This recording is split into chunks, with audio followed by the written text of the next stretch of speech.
Halo semua, kembali lagi sama gue Irfan Zaki. Kesempatan ini gue lagi di kamar aja, nggak keluar, nggak lagi motovlog atau lagi bikin konten di luar rumah, melainkan lagi di kamar karena gue mau nge-review helm pengganti KYT Falcon 2 FR atau helm sebelum yang gue punya.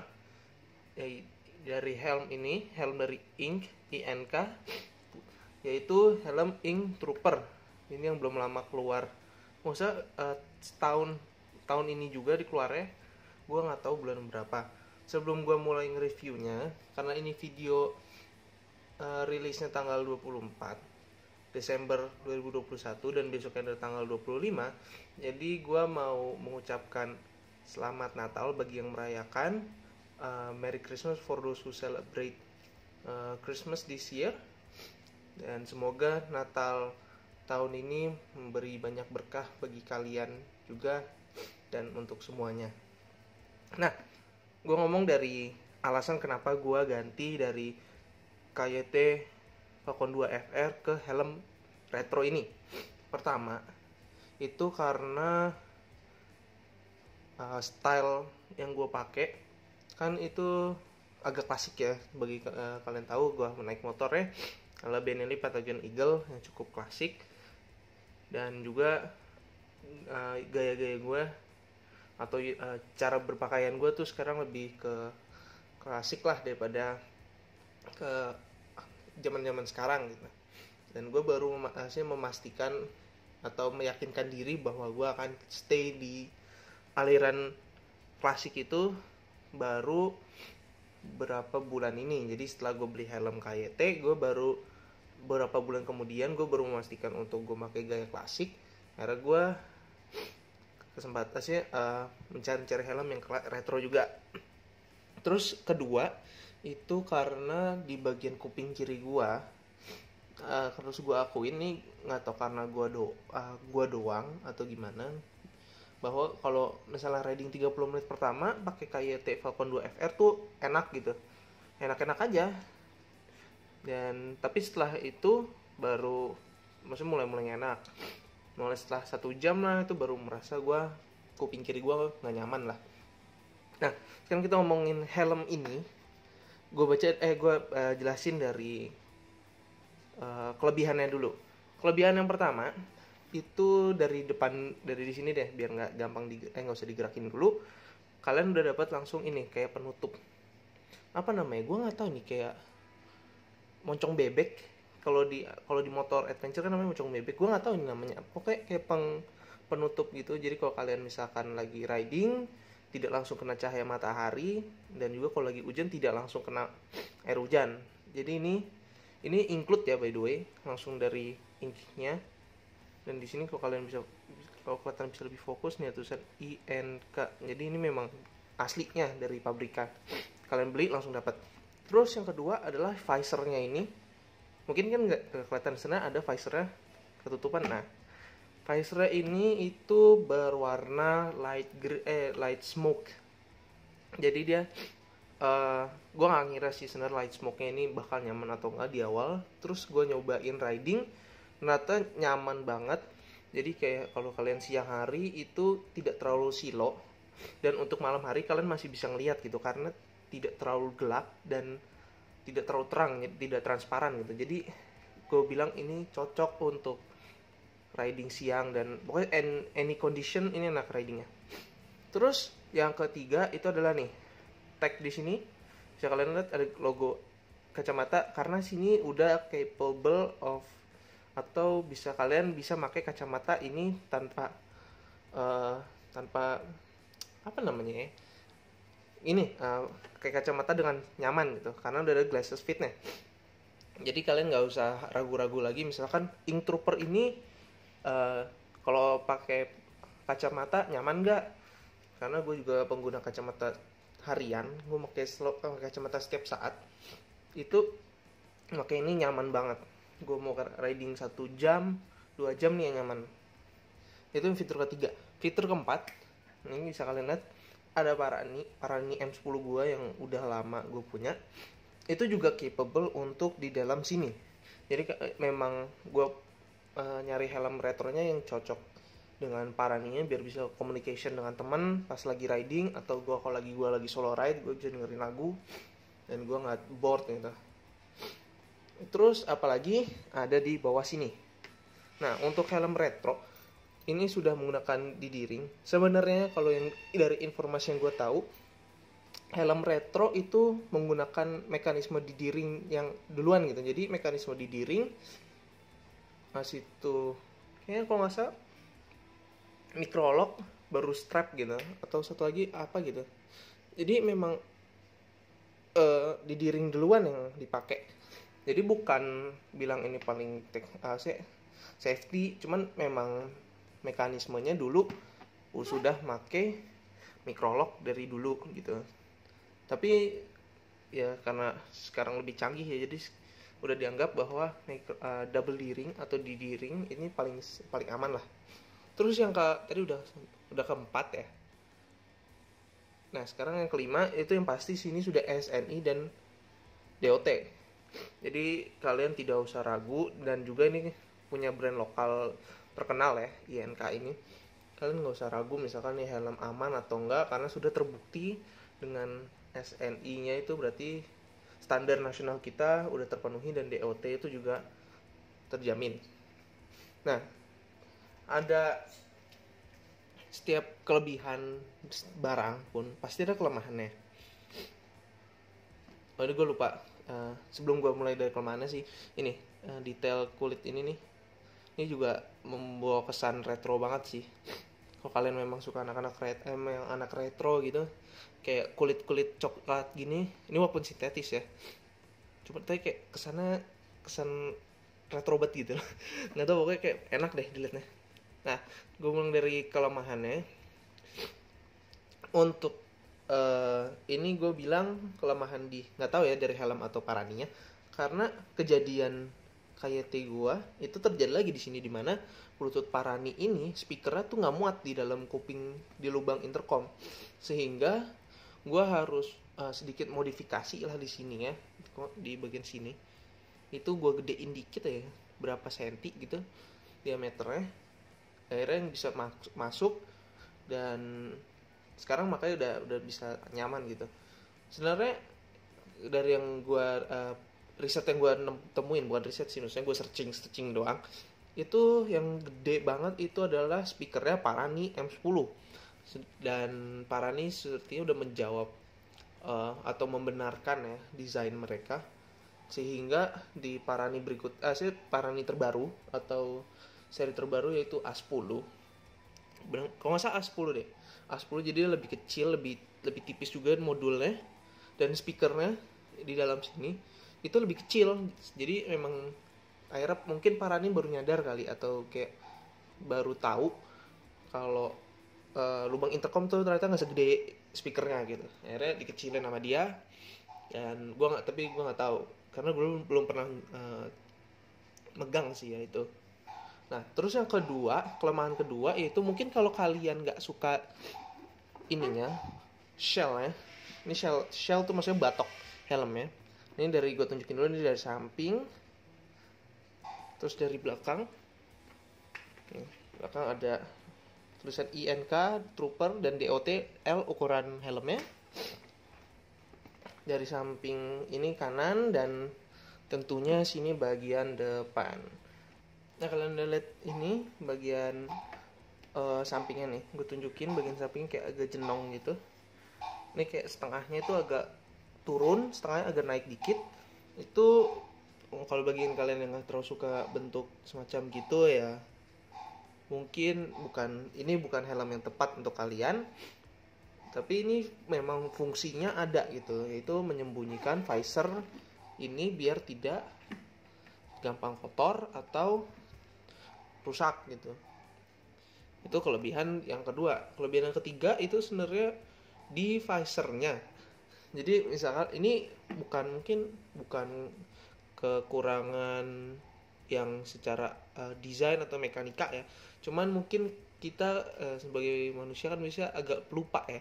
Kalau misalkan lagi habis riding hujan, atau kalian misalnya lagi lewat daerah yang kotor, kadang kan visor itu bisa gampang kotor ya, karena dan kalau kotor kita ngeliat tuh nggak nyaman gitu. Jadi bisa jadi kalian udah riding jauh, capek, abis hujan atau lagi lewat daerah kotor, itu visor helmnya kotor, visor ikut kotor, terus kalian baru nyampe rumah, kalian langsung naikin, terus kalian kayak udah naruh motor, kalian naruh helm, kalian mandi apa, kalian lupa visornya dan helmnya ditaruh aja gitu, dan riding berikutnya kalian baru nurunin helm, baru ngeh bahwa visornya kotor. Jadi kayak kelebihan ada kekurangannya juga dari cover ini. Jadi kalian kalau pelupa ya, maksudnya terutama kayak gua juga, itu kadang visor kotor, lupa dibersihin gitu. Jadi ya nggak bisa gua salahin juga sih desainnya, itu tergantung di kalian juga. Terus yang anggap aja tadi bukan kelemahannya, cuman kayak sharing aja. Berarti kelemahan yang ketiga sekarang itu di ini nih, di pad ini kan yang gue pegang ini adalah foamnya, tapi ini adalah apa ya, kalau ini kayak yang bahan pelindungnya gitu. Jadi memang helm kan didesain ini yang bagian luar adalah plastik, dalamnya ada lagi kayak semacam foam gitu yang agak keras, biar kalau amit-amit ada kecelakaan kepala kalian tuh terbenturnya hanya mentok ke bagian sini. Dan kalau yang foam ini atau busa ini biar kalian nyaman gitu. Jadi kalau kalian pakai itu saat masuk, terutama di bagian pipi bawah, itu agak sakit karena kepentok dengan busa ini di bagian bawahnya saat pakai dan ngelepas ya. Tapi kalau kalian lagi riding, itu helm ngepas banget di ini. Jadi nyaman lah untuk di pipi kalian, di kepala kalian, ini sangat nyaman. Terus yang keempat, yang keempat itu adalah nih, ini bagi kalian yang kontennya menggunakan angle, atau bagi kalian yang konten terus kalian ngonten menggunakan angle kamera depan kayak gua, ini bagian depan sini tuh nggak ada yang flat, bagian depan sini juga agak kayak silinder gitu, dan di bagian samping sini tuh juga nggak rata. Kalau kalian mau agak ngambil bawah, bagian sini juga nggak rata, atas juga nggak rata, sehingga saat naruh bracket action cam itu kayak gue ada celah dikit gitu, agak ribet sih sebenarnya. Kalian harus berpikir cukup kreatif untuk memasang mounting action cam. Kalau kalian misalkan nggak buat audio, gue planning akan beli mic adapter di samping atau gimana, kalian bisa tempel di sini untuk view saja, atau bagian atas sini untuk view aja gitu. Jadi untuk kelemahan sih gue anggap misalnya yang gue lihat sih sebenarnya itu aja. Oh, gue lupa ini, tapi ini gue nggak bisa nyalahin karena ini sebenarnya helm retro, jadi untuk mengutamakan gaya ya, bukan untuk mengutamakan aerodinamika. Jadi saat kalian speeding, misalkan kalian lagi sunmore sama temen kalian, dan teman kalian lagi bawa misalkan motor sport, atau kalian ada yang bawa motor moge klasik yang cc-nya gede, dan dia lagi iseng speeding, kalian lagi mau coba ngejar, helm ini dalam kondisi visor turun, turbulensinya gue bilang cukup kenceng. Karena pertama di bagian bawah sini kan nggak ada penutup ini ya, jadi anginnya tuh lebih kencang masuk, dan karena ini dalamnya ini kan ada celah kan, untuk kan visornya masuknya ada celahnya gitu, jadi banyak ya, udara masuk deh gitu. Kalau speeding di atas 100 itu harus gue akuin suara agak kencang sih, lebih kencang dari Falcon 2 FR pastinya, karena Falcon 2 FR memang bisa didesain untuk helm balap. Kalau ini untuk helm klasik, untuk nyantai dan untuk mengejar gaya retronya. Apalagi kalau kebuka visor sih ya cukup turbulen sih. Cuman ini tergantung kalian ya. Kan kalau gue kan memang kadang suka hilaf, jadi suka kenceng. Kalau keganggu sih enggak sebenarnya, cuman ya terbiasa aja gue dengan turbulensi kencang itu. Ya, jadi itu aja kelemahannya. Jadi ada 5 ya. Kelebihan ada, kelemahan ada. Pasti kalian penasaran dengan harganya dong. Udah ini walaupun helm maksudnya INK atau produk lokal, dan ini maksudnya ada kelebihannya semacam-macam, kalian pasti tetap penasaran dengan harganya. Soalnya nggak mungkin helm sebagus ini kalau misalkan udah dijelasin ini nyaman apa tapi harganya sangat tinggi, ya apa ya nggak cuman buat nonton doang. Jadi ini gue beli di official store. Gue beli offline sih. Jadi gue samperin ke tokonya, toko resmi, distributor resmi dari, gue nggak tahu nama PT-nya ya, PT apa Kusuma gitu. Dia itu yang manufacturernya INK, HYT, gue lupa lagi NHK nggak salah. Itu gue beli di Bekasi karena domisili gue di situ. Gue beli di Kalimalang, Bekasi Helmet Galeri Kalimalang, dengan yang bermotif ini seharga 725 di bulan November 2021. Gue nggak tahu untuk sekarang kan lagi Desember, mungkin harga naik atau turun, gue nggak tahu.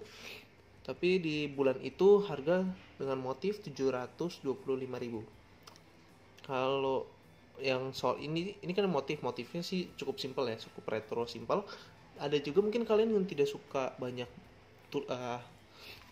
yang terlalu rame, kalian mau yang lebih simpel, itu ada juga yang solid. Itu harganya gua sekitar, kalau dari data yang gue lihat sih sekitar 600, mulai dari 600-an sih.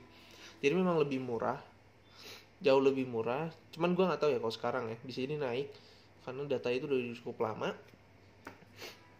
Dan itu aja sih bagi kalian misalkan mau helm klasik tapi misalkan mau pakai untuk lama dan mengutamakan safety, gue nyaranin ini sih. Soalnya kan pertama dia untuk gaya retro tercukupi, kedua dia sudah nyaman, sudah terbukti dari bagi kalian menggunakan kacamata nyaman, busanya enak, riding bisa pakai lama, terus bisa naruh intercom biar kalian nggak bored di jalan. Terus juga sudah double D-ring, bukan sudah sih sebenarnya, memakai double D-ring, dan visornya nyaman. Jadi nyaman. Ketiga itu sudah full face, jadi memang safety-nya ada banget. Dan keempat yaitu ya cukup affordable, karena ya kalau helm enak, nyaman, dan affordable, ya gue bilang sih itu combo yang sangat mantap. So sekian aja dari review helmet INK Trooper ini. Helm yang gue beli untuk memenuhi hati dan kebutuhan gue. So bagi kalian yang penasaran lebih lanjut, boleh nanya di kolom komentar di bawah. Mungkin kalau ada yang ke gue kurang atau kan gue ada yang, sekarang aja gue ada yang kelupaan nih. Gue kelupaan satu yang cukup penting, yaitu beratnya. Beratnya ini sekitar 1,3 kilo. Cuman maksudnya untuk helm ini kalau nggak salah gue bilang sih berat karena dia gede doang sih sebenarnya. Cukup gede, agak bulat gede gitu. Jadi bukan berat material ya, cuman karena dia gede aja. Jadi kayak gue bilang agak berat, sekitar 1,3 plus minus 50 gram. Tapi yang pasti gue bilang ini lebih ringan dari helm KYT Falcon 2 FR. Makanya gue bilang riding pakai ini jauh lebih nyaman dibanding Falcon 2 FR. Sekian itu aja. Kalau kalian mau bertanya lagi, misalkan kalian penasaran lebih lanjut, boleh di kolom komentar di bawah. Mau ngasih saran, mau komentar, mau nanya-nanya, silahkan di kolom komentar di bawah. Bagi kalian yang suka video ini, boleh pencet like button di bawah. Kalau kalian tertarik dengan video berikutnya atau kalian suka dengan video ini dan mungkin kalian sudah menonton video gue sebelum-sebelumnya dan suka, boleh klik subscribe di bawah. So sekian, stay safe di rumah atau di jalan atau dimanapun itu.